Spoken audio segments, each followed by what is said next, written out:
இந்த பகுதியில் நம்ம நிறைய பரிகார முறைகள், பரிகார தலங்கள், ஆன்மீக கேள்வி பதில்கள், ஆன்மீக சந்தேகங்கள், என்ன பிரச்சனைக்கு என்ன மாதிரி வழிபாடு பண்ணணும்னு தொடர்ந்து பார்த்துக்கிட்டு இருக்கோம்.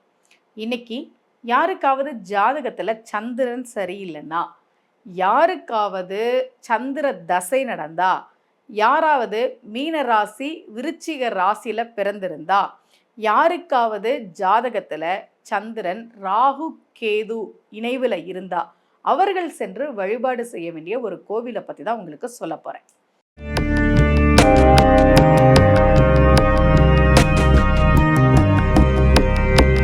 ரகசிய உண்மைகள் சேனலை பார்த்து கொண்டிருக்கும் உங்கள் அனைவருக்கும் சுமதி ஸ்ரீயின் அன்பு வணக்கம்.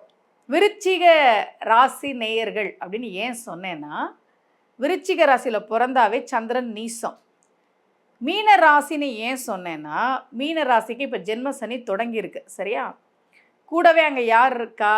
ராகு இருக்கிறார். சந்திரன் மேலே கோச்சார ராகு இப்போ இருக்கு மீன ராசிக்கு.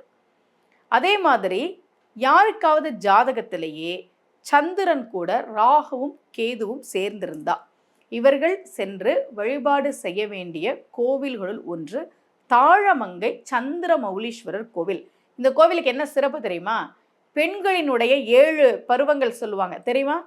பேதை, பெதும்பை, மங்கை, மடந்தை, அறிவை, தெரிவை, பேரிளம்பெண், இப்படி பெண்ணினுடைய பருவங்களை 7 வகையாக பிரித்து வச்சிருக்காங்க. தெரியுமா உங்களுக்கு அந்த விஷயம்? அப்படி பெண்ணினுடைய 7 பருவத்துக்கும் ஒவ்வொரு கோவில் இருக்கு. அந்த கோவில்களுக்கு சப்தமங்கை தலங்கள்னு பேரு. இந்த சப்தமங்கை தலங்களுக்கு அம்பிகை போய் சிவபெருமானுடைய ஒவ்வொரு தரிசனத்தையும் பார்த்தாள். அப்படி தாழமங்கை என்கிற இடத்தில் அம்பிகை சிவபெருமானுடைய 3ஆம் பிறை தரிசனம் பார்த்தாள். சிவபெருமான் தலையில பிறை வச்சிருக்கிறார் இல்லையா? பித்தா பிறை சூடி பெருமானே அருளாளானார் சுந்தரர்.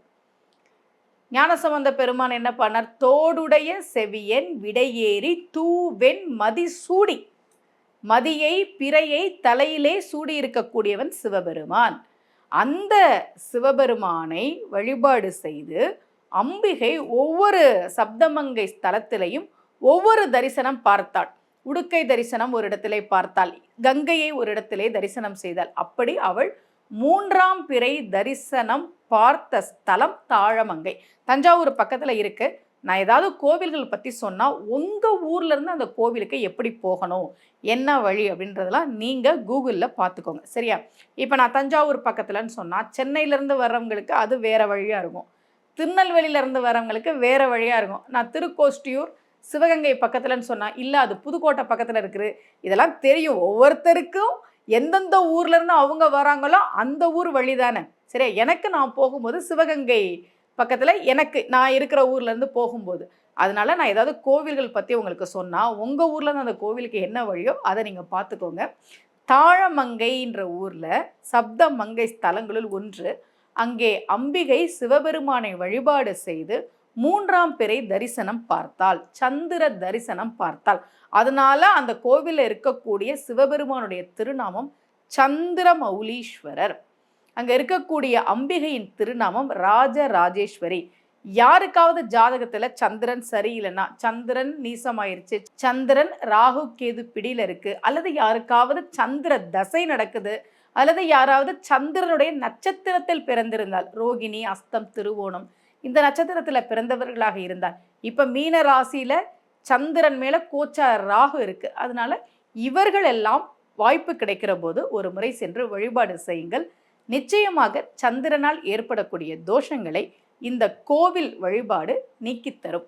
இதே போல ஒரு பரிகார முறையோடு மீண்டும் உங்கள் அனைவரையும் சந்திக்கிறேன். அனைவருக்கும் அன்புடன் சுமதி ஸ்ரீ.